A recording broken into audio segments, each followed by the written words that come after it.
Good morning friends, welcome to my channel. আজকে আরও একটা নতুন ব্লগ নিয়ে চলে এলাম তোমাদের সঙ্গে দেখা করতে। আজকে সকালবেলা উঠেই ছাদে চলে এসেছি, দেখতেই পাচ্ছ ছাদে সব কাচাকুচি করে মেলে দিয়েছি। একটু রোদটা উঠেছে, দুদিন একটু বৃষ্টি পড়ছিল, অল্প অল্প তাও রোদ উঠেছে। আসলে আমরা হচ্ছে এমনই, যখন খুব গরম থাকবে, প্রচণ্ড রোদ থাকবে, তখন মনে হয় কবে বৃষ্টি হবে। আর যখন 2-3 দিন টানা বৃষ্টি হবে, তখন মনে হবে কবে যে একটু রোদের দেখা পাবো। এরকমই হচ্ছে আমাদের ক্যারেক্টার। চলে এলাম নিচে, রাতে যে আলমন্ডগুলো ভিজিয়ে রেখেছিলাম সেগুলো এখন খাবো। প্রত্যেক দিনই খালি পেটে সকালবেলা আগে খেয়ে নিই, তারপর চা খাই। আর চিয়া সিডসটাও খাওয়া হয়নি, ওটাও ভিজিয়ে রেখেছিলাম রাতে।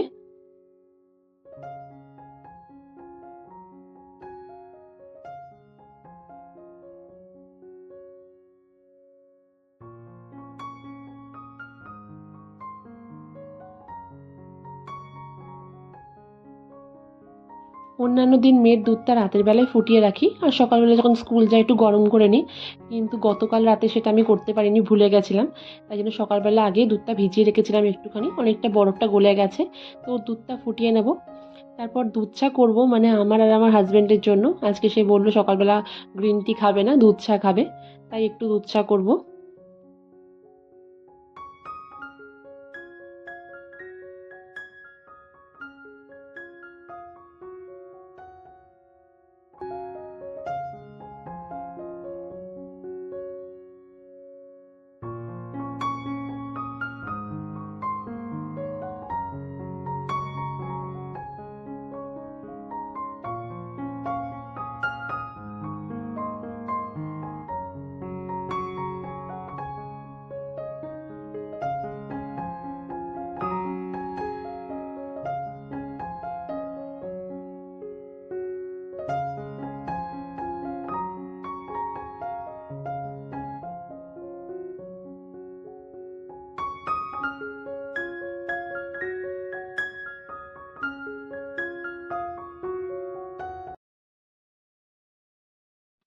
বন্ধুরা, তোমাদের সঙ্গে আজকে আমি একটা ইম্পর্টেন্ট জিনিস শেয়ার করব।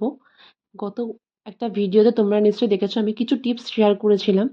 তা আজকে আমি তোমাদের কিছু মোটিভেশনাল মানে টিপস যেটা আছে, মানে আমার কাছে এগুলো খুব ইম্পর্টেন্ট, আর বিশেষ করে হাউস ওয়াইফদের জন্য।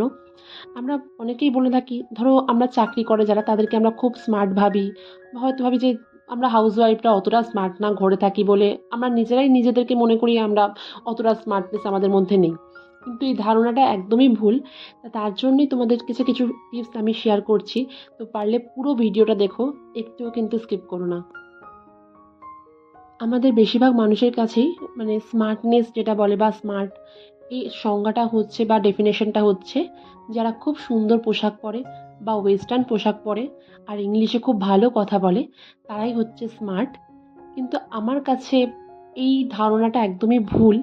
মানুষের মধ্যে কথাবার্তা, তার চালচলন, সব কিছুর মধ্যেই কিন্তু একটা আলাদা করে স্মার্টনেস প্রকাশ পায়। সে হাউসওয়াইফ হোক কি ওয়ার্কিং হোক, সেটা কিন্তু ম্যাটার করে না।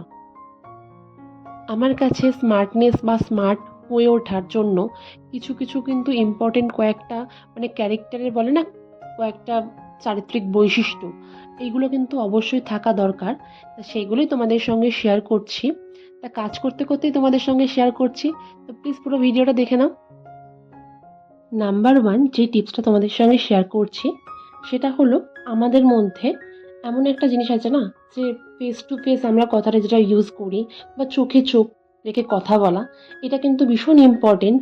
ধরো তুমি কিছু করোনি, সেটা স্বীকার করবে না, সেটা তুমি চোখে চোখ রেখে বা ফেস টু ফেস কথা বলাটা কিন্তু ভীষণ জরুরি।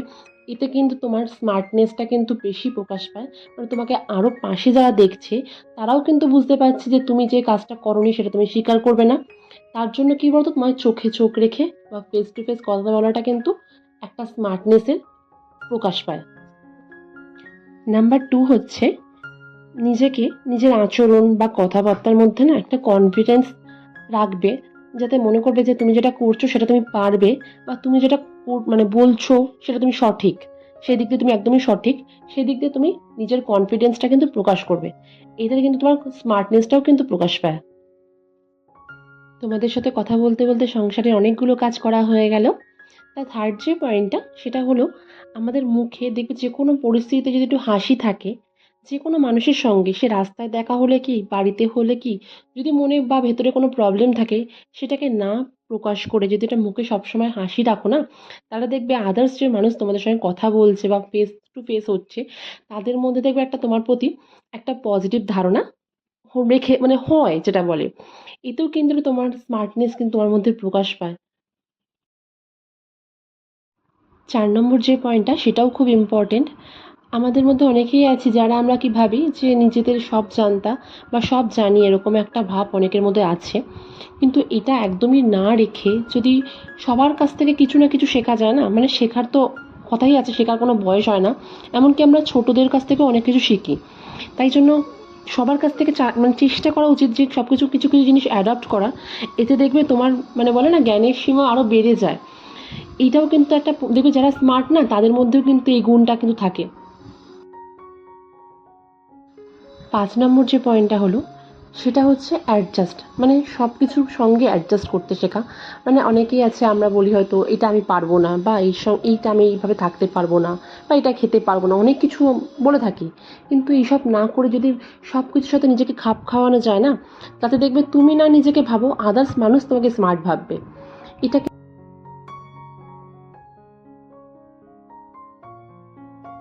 আর একটা পয়েন্ট সেটাও খুব ইম্পর্টেন্ট। একটা দেবে কথা বলা, যখন যেখানে যেরকম সিচুয়েশানে কথা বলা দরকার ঠিক ওরকমই কথা বলা উচিত। মানে একটা কথায় আছে যে বন্দুকের গুলি আর মুখের বুলি যদি একবার বেরিয়ে যায় সেটা আর রিটার্ন আসে না। তাই যখন যেভাবে কথা বলা উচিত যেই সিচুয়েশানে ঠিক ওরকমই কথা বলা দরকার। অতিরিক্ত কথা বললে যেমন লুজটাক বেরিয়ে যায়, তাই দেখবে সীমিত কথা বললেও তোমার মধ্যে একটা কিন্তু স্মার্টনেস প্রকাশ পায়। আর সবার শেষে লাস্ট যে পয়েন্টটা শেয়ার করছি সেটা হচ্ছে মানুষকে হেল্প করা।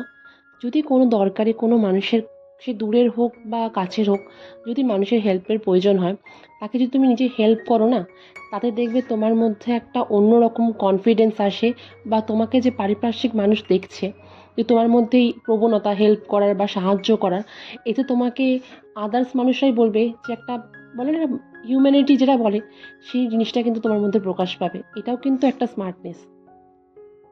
সর্বোপরি কী বলতো মানুষের সাজ পোশাক বা কথাবার্তা সে কীভাবে কথা বলছে ওইগুলোর থেকেও মানুষের ব্যবহার আচার আচরণ কিন্তু বেশি ইম্পর্টেন্ট।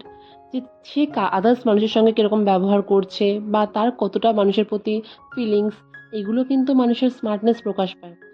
এই ছিল আমার নিজের ব্যক্তিগত মানে ধারণা, আর কিছুই না। তাই তোমাদের সঙ্গে শেয়ার করলাম। কথা বলতে বলতে সকাল থেকে অনেক কাজ হয়ে গেছে, ঠাকুরের জল দিতে চলে এসেছি। আগে পুজোটা করে নিই, তারপর তোমাদের সাথে কথা বলছি।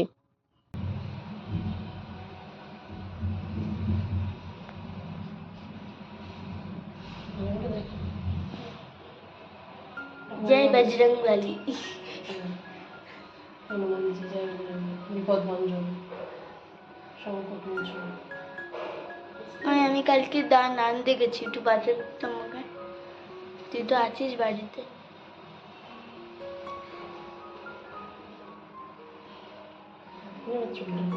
হ্যাঁ, অ্যানাবেলও দেখেছি পাশে। বজরং বালিকে দেখেছি। আচ্ছা, আমার গুরু এটা হচ্ছে হলো রামকৃষ্ণ, আর ওটা হচ্ছে স্বামী বিবেকানন্দ, মা সারদা।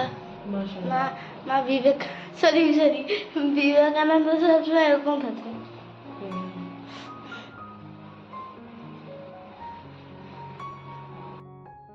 ঠাকুরকে ফুল দিয়ে সাজাচ্ছিলাম আর মেয়েকে বলছিলাম কোনটা কোন ঠাকুর, ও জিজ্ঞাসা করছিল।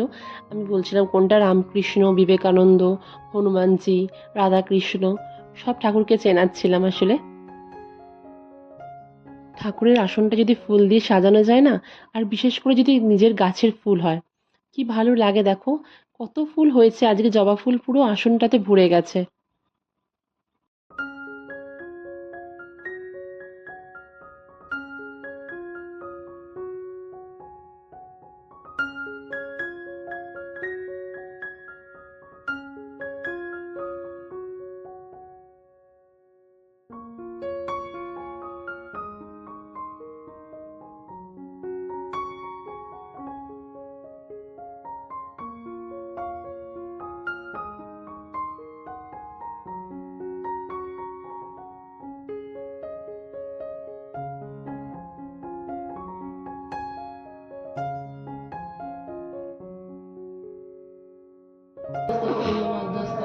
श्रीनिवासयोगमुख्यं यद्दस्तं महाफलं जातवेत्तुरुदं पुष्पशपुण्यवल्लभा नित्यव्यधिभयं तस्समस्य किञ्चित्कालं पुत्रवधपुत्रान्तमखं सगुणं यदि बहुमाशबन्धनं मुक्तिविप्रदं यतिमितवाचजोगतशर्मशं सगुणं यदि नौकाशङ्कटपठनं च मन्त्रं लिखितस्तत्त्वते धान्यचोरभयं क्वचित् राजस्थाने जयनितं कुशनां सर्वदेवतां हिं ब्रह्मणि ब्रह्मलोकस्य वैकुण्ठे सर्वमङ्गला ইন্দ্রাণী আমার ভক্তামি কাবুলরায় জমানায় কামিপিত কর্ণস্কুরে মনসুর মহানন্দনী করেছ বাগানি কুমাহিনী নৃত্য কিশোর মাংস ধারিণী পাতালি বৈষ্ণবী পাশে ঘরে দেবমোহিনী সুরচন্দ্র দেবী লঙ্কায় ভদ্রকালিকা রামেশ্বর সেতুবন দেবী ওরা পুরুষোত্তমে বিরাজ কামাখানি প্রমতে কালিকা বনযোদ্ধায় মাহেশ্বরী বারাণসী নন্দমূল্য মহে প্রত্যেক ঐশ্বরী কুরুক্ষেত্র ভদ্রকালী বলছে কাত্তায়ী বা দ্বারকাং মহামায়া মতুরাং মাহেশ্বরী কোয়াদম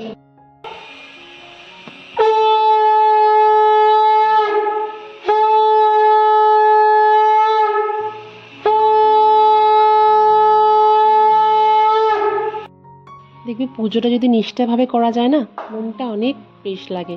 আর ঠাকুরের সামনে যদি 10টা মিনিট বসা যায়, তাতেও দেখবে তোমার সারাদিনটা খুব ভালো কাটবে। তা আজকে তোমাদের সঙ্গে আমি অনেক ছোট ছোট টিপস আর আমার কাজকর্ম তোমাদের সঙ্গে শেয়ার করলাম। জানি না তোমাদের কেমন লাগলো, অবশ্যই কমেন্টস করে জানিও। আর যদি আমার ভিডিওগুলো ভালো লেগে থাকে তো প্লিজ আমার চ্যানেলটাকে সাবস্ক্রাইব করে দিও আর নিচে থাকা বেল বাটনটা অল করে দিও। আবার তোমাদের কাছে রিকোয়েস্ট, প্লিজ আমাকে একটু সাপোর্ট করো যাতে তোমাদের সঙ্গে রোজ আমি ছোট্ট ছোট্ট ভিডিওগুলো শেয়ার করতে পারি। তো আজকের মতো ভিডিওটা আর বাড়ালাম না, এখানেই এন্ড করছি। সবাই খুব ভালো থেকো, সুস্থ থেকো, অবশ্যই নিজের খেয়াল রেখো। টাটা।